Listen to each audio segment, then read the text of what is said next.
Assalamualaikum warahmatullahi wabarakatuh, Pak Sudirman. Saya Waalaikumsalam. beserta tim pengelola channel Erdianto Effendi sangat berbahagia dan bangga bisa Waduh, kehormatan nih, kehormatan. ada tim kita nih, anak-anak nih Pak Sudirman, anak-anak alumni Fakultas Hukum Universitas Riau yang mengelola channel ini. Saya jadi kayak apa aja gitu kan, didandani mereka, direkam, kemudian mereka menganjurkan siapa-siapa tokoh yang bisa diundang gitu kan. Alhamdulillah saya ingat karena sama-sama ikut tes PIM KPK kemarin kan. Ah, Anu, ah, soalan anak muda untuk ya, ya, pilih. ya, Ya, oke. ya, ya sehat Pak Sudirman. Alhamdulillah, alhamdulillah. Sehat. Ya, alhamdulillah. Ya, kita ini Pak penasaran karena channel kita ini berisikan diskusi tentang hukum dan edukasi. Jadi sekali-sekali Ya, saya memberi pencerahan kepada masyarakat tentang aspek-aspek hukum yang utama, yang prinsip biar apa banyak hal yang tahu bukan cuma di kampus gitu kan. Tapi kadang-kadang juga saya mengomentari berbagai kasus aktual yang terjadi di tengah masyarakat. Termasuk hari ini tentu saja adalah kasus yang menyita perhatian publik adalah Pertamina. Nah, mungkin ya. kalau kami saja kan, kalau bagi saya rasanya gini Pak Sudirman, kalau Kejaksaan Agung gegabah dalam menetapkan orang menjadi tersangka, saya kira enggak juga. Tapi di sisi lain, penjelasan Pertamina juga masuk akal. Nah, ini sebenarnya kita jadi kayak kebingungan nih. Kayak mana Bapak sebagai orang yang pernah jadi menteri di bidangnya dan punya latar belakang sebagai aktivis anti korupsi, saya kira mungkin dapat memberi penjelasan yang komprehensif kepada kita. Baik, Prof. Herdianto. Jadi Ya, terima Pak. kasih nih Nah, diundang dalam channel Bapak yang banyak bicara soal hukum dan eh, kaitannya dengan kepentingan masyarakat. Saya tidak tahu yang dimaksud penjelasan Pertamina masuk akal seperti apa, tapi kalau saya boleh secara nah, umum bicara bahwa yang terjadi di Pertamina itu menurut saya melampaui urusan-urusan hukum formal ya, melampaui prosedur formal karena itu penyakit, saya sebut penyakit karena memang harusnya ya. dibersihkan. Penyakit lama sekali sejak zaman Orde Baru yang Hmm, selalu melibatkan orang-orang yang punya kekuasaan dan bukan tidak dicoba diperbaiki. Pada eranya Pak SBY juga dicoba diperbaiki, tapi belum berhasil. Kemudian di awal Pak Jokowi ketika saya jadi menteri juga berusaha diperbaiki, juga saya memandangnya tidak tuntas sehingga muncul gelombang baru. Nah, sekarang tampaknya yang men-trigger adalah memang pemerintahan baru ingin menunjukkan komitmennya pada bersih-bersih berbagai masalah, berbagai penyakit itu. Jadi kalau kita hanya mendengar saja dari satu pihak Pertamina, ya, memang ya, rasanya kurang pas. Nah, karena itu dari sisi yang saya pernah berada di sana, saya pernah di Pertamina maupun di SDM, nah sekarang ada di masyarakat sipil. ya, Menurut saya yang harus dilakukan adalah memang penataan institusi yang menyangkut tiga hal. Satu, kalau mau cepat menata orang-orang. Orang-orang itu artinya dari mulai di sektor SDM-nya, di pemegang sahamnya di BUMN, Kementerian BUMN, kemudian di leadership Pertamina keseluruhan, yang memang tidak sejalan dengan rencana bersih-bersih ini ya jangan dipertahankan. Sebaliknya masukilah atau masukkanlah orang-orang yang memang sejalan dengan misi ini. Itu satu aspek. Aspek lainnya adalah institusi, adalah struktur atau bagaimana membangun governance, membangun tata kelola dan sebagainya, termasuk meninjau kembali tata kelola pengadaan minyak mentah maupun hmm, BBM. Nah, yang ketiga adalah unsur culture, budaya. Budaya itu dibangun atau diset oleh perilaku dari pemimpin-pemimpin yang paling atas di semua level.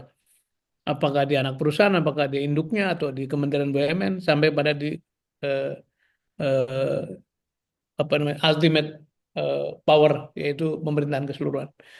Jadi kalau kita membereskan aspek ini, kalau kita lihat kan angkanya begitu besar yang ya, dilibatkan pasti banyak gitu. Dan ternyata orang-orang yang sama itu yang disebut-sebut sejak Orde Baru itu Iya, sampai hari iya, ini. iya. Saya kira majalah Tempo menulis dengan cukup komprehensif hari ini. Hmm. Itu peta masalahnya ada di sana. Kurang lebih gitu, Prof. Ya. Kalau apa yang pengoplosan itu gimana, Pak? Apa betul bisa dioplos? Karena menurut Ya Pertamina kalau itu istilah bukan teknis dioplos. gini, Ah, oplos kan bahasa awamnya dari blending kan, blending, ya. dan mereka mengatakan ini blending bukan oplos, ya oplos sebetulnya. Tapi kembali bukan soal tidak boleh mengoplos atau boleh mengoplos. Semua proses produksi BBM Iya. dari mulai minyak mentah menjadi Pertamax, menjadi premium, Hmm. menjadi Pertalite, menjadi apalagi super, atau bahkan menjadi aftur Backslide-nya. kerosin, itu Nah, melalui proses blending, ya. oh. Ada Jadi unsur secara kimia, hukumnya sah ada itu, Pak. Blending itu memang diperbolehkan menurut aturan atau bagaimana? secara teknis saya tidak Hmm. akan bicara hukum ya, Ya, karena itu harus dibuktikan lewat proses pengadilan. Tapi ya. secara teknis memang itu hal biasa. Oh, Nah, hal biasa Pak sebenarnya. yang jadi persoalan sekarang adalah kita mencampur satu produk dengan kualifikasi A, janjinya ternyata Hmm. dijualnya, eh, Iya. janjinya kualifikasi A kemudian dijual dengan harga lebih mahal daripada kualifikasi itu kan, atau Hmm. sebaliknya lah. Iya, Harusnya iya, iya. itu, saya nggak mau bicara teknis karena ini, Iya, para audiensnya pasti banyak orang-orang awam teknis gitu. iya. Jadi bukan soal blending tidaknya dibolehkan, tapi Hmm. blending dengan cara apa dan dengan harga berapa. Dan Oh, iya. jadi itu perkaranya bukan ketika bercampur, tapi proses penunjukan siapa yang menyiapkan Memblending. kapal, siapa yang Iya. menyiapkan crude, siapa yang, Hmm. bagaimana caranya, kenapa orang-orang itu yang mesti ditanyakan oleh masyarakat gitu. Iya, iya. Artinya saya yakin Kejaksaan Agung tidak main-main lah, Pak ya. Dan itu menurut saya bukan indikasi korupsi saja, tapi ada kemungkinan juga penipuan atau perlindungan konsumen kan, pelanggaran Undang-Undang Perlindungan Konsumen. Ibarat beli jual madu, tapi madunya dicampur, jadi nggak ada madu yang asli. Ya boleh kalau memang misalnya ada terus terang mungkin Pak ya, bahwa memang ini madunya memang Betul, dicampur. Nah, betul. mungkin yang kemarahan publik hari ini itu. Nah, jadi khawatir para pemilik kendaraan menjadi khawatir bagaimana dengan nasib mesin kendaraan kita, kan itu yang terjadi sekarang. Jadi sebaiknya masyarakat bagaimana sekarang Pak dengan keadaan ini? Saya kira kita sebagai sebagai orang yang, eh, dipandang punya pengetahuan cukup ya dari segi Ya, tata kelola, dari segi pemerintahan, itu harus mengajak publik itu menuntut transparansi habis-habisan. ya, ya, Mengapa perlu transparan? Karena ini memang uangnya rakyat kan, ya, yang dipakai biayai subsidi uang rakyat. Pertamina dibangun, didirikan dengan uang rakyat. ya. Semua orang itu masuk dalam kategori penyelenggara negara yang gajinya adalah diongkos oleh rakyat. Jadi tidak Paling bisa, besar gajinya Pak kan? ya. Dirut Pertamina kan paling besar gajinya di Indonesia kan? Saya nggak tahu gaji mereka berapa, tapi apa namanya, ukurannya besar pasti gaji besar lah. Heeh. Tapi maksud saya dalam situasi seperti itu, memang yang dibutuhkan adalah membangun trust dari publik. Ya, Nah, membangun trust itu antara lain ditampilkan dengan, munculnya orang-orang yang dianggap terpercaya oleh masyarakat. Nah, ya, di belakang ini semua adalah muncul nama-nama lama yang di samping secara institusi dulu sudah dianggap dibereskan lewat Petrol, tapi ternyata muncul lagi nama-nama yang ada di Petrol dulu. Yang kedua juga pihak-pihak yang dulu mau ditertibkan juga muncul lagi namanya. Itu yang ya, ya, yang ya. menjadi lebih rumit. Nah, karena itu kita punya harapan besar kepada pemerintah yang baru. Pak Jaksa Agung tentu tidak mungkin menjalankan sesuatu tanpa restu atau perintah dari Presiden. Ya, ya, Dan ini sungguh-sungguh, dituntaskan ya. penertibannya gitu. Ya, saya kira Kejaksaan Agung mempertaruhkan kredibilitas juga kan Pak. Tidak mungkin berani gegabah dalam menetapkan orang sebagai tersangka kan. Walaupun bagaimana bukti bukti yang sebenarnya tentu nanti dibuka pada waktu persidangan. Tapi mungkin kita sebagai masyarakat baiknya berbaik sangka dan menerapkan prinsip praduga tak bersalah. Apa yang dilakukan Kejaksaan Agung dan apa yang terjadi dengan Pertamina ya kita kita lihat nanti Pak ya. Saya kira Harapan ke baik depan itu. gimana Pak? Memang kalau begitu artinya mungkin Bapak berharap restrukturisasi secara total Pak ya Pertamina. Ya, tadi saya kira sikap baik bahwa Hmm. pemerintahan ini kan baru berjalan 4 bulan lebih ya. Ya, ya. eh, kita beri dukungan, kita doakan, kita beri harapan juga. Ya, Walaupun tidak boleh terus tidak boleh berhenti mengingatkan. Gitu. siap. Nah, Nah, tapi kan harapan ke depan atas kasus ini ya, tentu saja proses pengadilannya berjalan dengan fair, artinya ya, putuskan seadil-adilnya. Siapapun yang terlibat tidak pandang bulu harus dibawa ke proses pengadilan. Yang salah dihukum, yang tidak ya, salah direhabilitasi. Tapi secara manajerial harus ada perbaikan-perbaikan di dalam gitu. ya, Kalau ya, yang jadi masalah adalah pengadanya, kita bereskan pengadaan.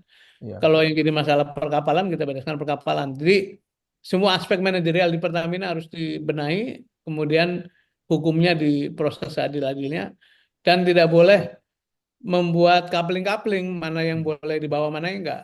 Kalau apalagi kalau mengarah pada ini hanya akan berganti pemain yang di atas ya, Ya. bukan sungguh-sungguh itu juga masyarakat sangat concern soal itu. Jadi mari kita kawal bersama supaya proses pengadilan berjalan baik juga dan siapapun yang terlibat harus diminta pertanggungjawabannya. Bapak optimis ya, yakin ya? Kita harus menambah keyakinan dan Siap. dengan tidak melupakan sikap kritis gitu ya. Ya, tapi kemarin kan saya dan Pak Sudirman Said kan sama-sama mendaftar Capim KPK. Dan kita sama-sama tergusur di 40 besar. Padahal masyarakat menaruh harapan, wah ini Pak Sudirman Said akan mampu mengentaskan masalah korupsi di Indonesia. Tapi kemudian kalau saya sih menduga memang, ini Pak Sudirman bakal dalam tanda kutip ya disingkirkan nih sebelum masuk. Saya berpikir begitu, karena banyak yang mungkin tidak nyaman kalau Bapak ada di sana. Gimana kira-kira tanggapan Pak Sudirman kemarin? Tentu seperti yang saya sampaikan di media, saya Ah, harus hormati keputusan ah, pansel, keputusan ya, pemerintah, itulah pilihan mereka ya. mm, Kita waktu itu hanya menyediakan diri. Kalau ya, memang kesempatan terbuka, kita sampaikan kita punya visi begini, ya. punya kapasitas, Pengalaman gitu ya, punya pengalaman pengalaman. Pak ya. Iya, Kita iya, tawarkan pada publik kan lewat iya, pansel, tapi kan iya. sudah diputuskan ya. Sudah kita hormati Ah, keputusan itu sambil juga kita jaga bersama. Kan dulu pada waktu diskusi di dalam tim di ujian itu kan kita mm, mengatakan siapapun yang masuk nanti terpilih diharapkan bisa tetap menjalin komunikasi dengan orang-orang yang melamar ini karena iya, iya, Prof. Erdianto juga melamar karena punya sesuatu yang ingin dikontribusikan kan. iya, siap. Jadi Ah, kita lihat hari-hari ke ah, depan sikap mm, KPK sendiri bagaimana. Tetapi yang jelas memang keadaan sekarang itu sungguh membutuhkan sikap-sikap patriotik ya untuk meluruskan segala kemencengan. Kita malu sebagai bangsa itu terus-menerus menghadapi masalah-masalah korupsi yang dari waktu ke waktu makin besar gitu. Makanya saya katakan mm. ini negara apa kalau begini terus. Bukan kita putus asa, tapi mau kita bercermin, kita kembali pada kewajaran, pada kepatutan, pada etik, pada pada hukum. Eh, Hukum saja dilanggar, apalagi yang etik dan kepatutan. Jadi eh, harapan kita pada semua penegak hukum itu bila ada satu PR besar yang mesti diselesaikan oleh bangsa ini adalah penegakan hukum. Karena yang lain manajemen resources, pendidikan, kesehatan itu relatif membaik. Penegakan hukum yang terus-menerus menjadi keprihatinan kita bersama. Gitu, Bro. Ya, kira-kira kalau misalnya Bapak ke depan ada kemungkinan rekrutmen lagi pimpinan KPK, masih mau daftar enggak, Pak? Rekrutmen 4 tahun lagi kan saya sudah lebih sepuh ya, jadi Ah, enggak saya lah, mungkin masih segar berharap kok. pada yang muda-muda lah, pada yang Ah, muda-muda mungkin Prof. Erdianto itu ah, harus melamar lagi, nggak boleh putus asa. Saya kan sudah beberapa kali kan, iya, eh, iya, iya, dari periode pertama saya sudah ikutan juga terlibat. iya, iya, iya, Tapi kita tidak boleh berhenti terus menyuarakan ini karena jalannya kan banyak ya, lewat iya, KPK, lewat iya. penegakan hukum, lewat voice dari masyarakat sipil segala macam. Iya. Eh, kita tidak akan berhenti menyuarakan ini, insya Allah. Iya, kembali ke soal apa tadi, Pak? Mungkin Bapak dapat memahami juga, memberi informasi kepada publik. Apakah blending tadi itu berpengaruh kepada mesin kira-kira itu, Pak? Kalau mendengar ulasan dari banyak media ya, termasuk Ah, kawan-kawan di netizen lah, memang mm, akhirnya kan dihubungkan antara kasus yang muncul belakangan sama pengalaman mereka membeli produk-produk Pertamina itu kan. Oh, Ya. ternyata mesinnya ngelitik apa Hmm. mengancam ada risiko kerusakan segala macam. Tapi Ya, ya. ini semua kan pandangan-pandangan awam ya, yang kalau Hmm. memang mau dibuktikan ya harus dibuktikan dengan ilmiah. Ya, Artinya ya. dibuat sampel yang baik, yang objektif, Hmm. kemudian akhirnya disimpulkan bahwa ada kerugian yang diderita masyarakat akibat Hmm. kasus ini. Itu harusnya dilakukan juga oleh pihak penegak hukum sih. Kalau gitu bisa kita bikin class action itu, Pak. Apa masyarakat sipil ya? Mungkin bisa sama-sama nanti kita galang dukungan untuk melakukan class action atas Pertamina gugatan ya. Jadi bukan cuma Iya, pertanggungjawaban secara pidana, tapi kita juga minta pertanggungjawaban mereka secara perdata. Dan terlepas dari itu, satu hal yang menurut saya mengkhawatirkan ya memang trust masyarakat kepada pemerintah menjadi berkurang. Jadi kayak isu-isu COVID kemarin katanya apa vaksinnya itu tidak asli, vaksinnya membahayakan. Nah, itu kan beredar di tengah masyarakat, Pak, anggapan-anggapan seperti itu. iya. Kita susah setengah mati meyakinkan masyarakat bahwa pemerintah beritikat baik gitu kan. Nah, tapi dengan kejadian Pertamina ini ya menjadi makanya kita perlu apa ya memang masyarakat perlu diberikan pencerahan bahwa apa yang terjadi ini berbahaya atau tidak mungkin memang kita undang di lain waktu ahli di bidang perminyakan yang betul-betul mengerti dan permesinan gitu mungkin Pak ya. Ya, Class action itu hak masyarakat ya, hak publik. Kalau ya, memang ya. ada Hmm. yang berinisiatif untuk mengorganisir, saya kira baik aja. Untuk Ya, ya, bukan kita mau menyerang pemerintah atau Pertamina enggak, tapi ya, untuk ya. memberikan kesadaran ya. Sama Ya.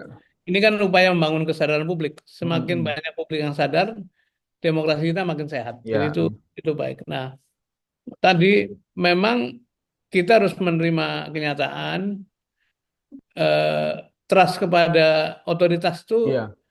terus-menerus mengalami penurunan ya. Hmm. Disebabkan oleh apa? Disebabkan oleh kasus-kasus yang muncul berkali-kali dan juga beberapa pelanggaran-pelanggaran norma, pelanggaran Ya. undang-undang, Asas undang-undang di apa diperkosa, dibolak-balik gitu Pak ya. Ya, ya. Hmm. eh, seperti yang saya katakan di beberapa Hmm. forum, bagaimana undang-undang minerba itu direvisi dalam waktu yang begitu singkat. Ya, Bagaimana undang-undang yang disebut Omnibus Law itu ya segitu Cipta besar, Kerja. begitu tebal, tapi Ya, prosesnya tidak melalui partisipasi publik yang memadai. Kemudian bagaimana KPK dihancurkan, ya undang-undang bagaimana KPK. merevisi undang-undang. Itu Ah, semua menjadi semacam ah, resep, menjadi ya. semacam variabel yang mengkontribusikan pada rendahnya Distrust. kepercayaan Ya, publik pada masyarakat, pada pemerintah. Itu benar ya, sekali. ya. Nah, karena itu memang tugas pemerintah yang sekarang baru mulai ini berat sekali. Antara lain Hmm. membangunkan kembali public trust. Ya. Dan bila public trust itu tinggi, sebetulnya masyarakat siap kok diajak sesulit apapun ya. Hmm. eh, Mengunyah atau mendigest hal-hal yang sulit, mereka punya kesiapan. Mereka terbukti resilient, cukup tangguh. Tapi bila trust kepada otoritas itu rendah, seberapapun baik polisinya tetap akan di-challenge. Dan sekarang ini banyak kebijakan-kebijakan yang sebetulnya masih baru, Ya. harus harus diberi waktu yang fair, tapi Hmm. pagi-pagi sudah ditentang oleh masyarakat cukup luas. Ya. Termasuk misalnya isu mengenai makan siang bergizi ya, Ya. gratis nih, gratis tuh karena yang bayar adalah pajak kan, Ah, masyarakat. Kemudian isu mengenai Danantara, isu mengenai hmm. Pemangkasan penunjukan, anggaran ya pemangkasan itu kan direspon dengan negatif, a negatif. priori ya, Ya. walaupun sebetulnya di balik itu pasti maksudnya baik. Nah, itu Ya. tanda-tanda bahwa public trust itu sedang mengalami penurunan. Nah, Ya. karena itu PR besarnya memang public trust. Lewat komunikasi tidak hanya verbal tapi juga tindakan-tindakan nyata. Karena pesan yang kuat kan bukan datang dari mulut kan, tapi datang dari Ya. tindakan gitu. Nah, itu harapan kita bersama, saya kira mudah-mudahan ini menjadi kesadaran dari teman-teman yang ada dalam kekuasaan untuk betul-betul berusaha keras memperbaiki public trust. Ya, artinya termasuk apa yang dilakukan oleh KPK hari ini, Pak Sudirman, dengan memproses sekjen partai terbesar di Indonesia. Lalu kemudian Pertamina diperiksa oleh Kejaksaan Agung. Saya kira dua institusi ini menunjukkan keberanian dan nyali ya untuk melakukan tugas besar bahwa ada tudingan ini ada kepentingan politik ya wallahu alam lah kan. Tapi kalau begitu mungkin pertanyaan pamungkas nih mungkin Pak Sudirman. Apakah Ya, menurut Bapak ada indikasi keterlibatan lembaga-lembaga politik tingkat tinggi, pemerintah khususnya dalam penanganan kasus yang ditangani oleh Kejaksaan Agung dan KPK hari ini, atau di dalam kasus Pertamina itu, apakah ada Halo. kemungkinan keterlibatan Ya. petinggi-petinggi negara gitu, orang-orang politik yang besar gitu, Pak, kira-kira? Eh, di dalam proses penegakan hukum pasti Prof. Erdianto lebih tahu. Ada yang namanya environment kan, lingkungan di mana hukum itu bekerja. Ya, iya, Nah, iya. mau tidak mau, lingkungan itu diwarnai oleh sikap, cara pandang, visi, nilai-nilai dari pemangku kepentingan, pemangku apa, pemegang kekuasaan. Jadi hukum itu kan eh, bagian paling depan dari kekuasaan ya, regulasi, peraturan. Dan semakin pemegang kekuasaan itu berpegang teguh pada nilai-nilai keluhuran, integritas, kejujuran, ketulusan, patriotisme bagi bangsa, maka hukumnya makin bisa dipercaya gitu. Iya, Termasuk yang dikerjakan kejaksaan maupun KPK. Bila terlihat bahwa para petinggi-petinggi kita betul-betul orientasinya adalah untuk rakyat, tidak untuk diri sendiri, tidak untuk keluarga, tidak ada nepotisme, maka hukumnya akan dipercaya. Nah, ini yang sekarang sedang menjadi menjadi ujian lah. Eh, hari ini misalnya muncul pertanyaan, kok tiba-tiba Pak Jaksa Agung bicara mengenai kualitas BBM, kan bukan bidangnya, ya. iya, iya. Kemudian beliau bisa menyimpulkan si Anu nggak terlibat sama sekali, Iya, kan iya, belum iya, diproses iya, oleh iya, iya. pengadilan. Heeh.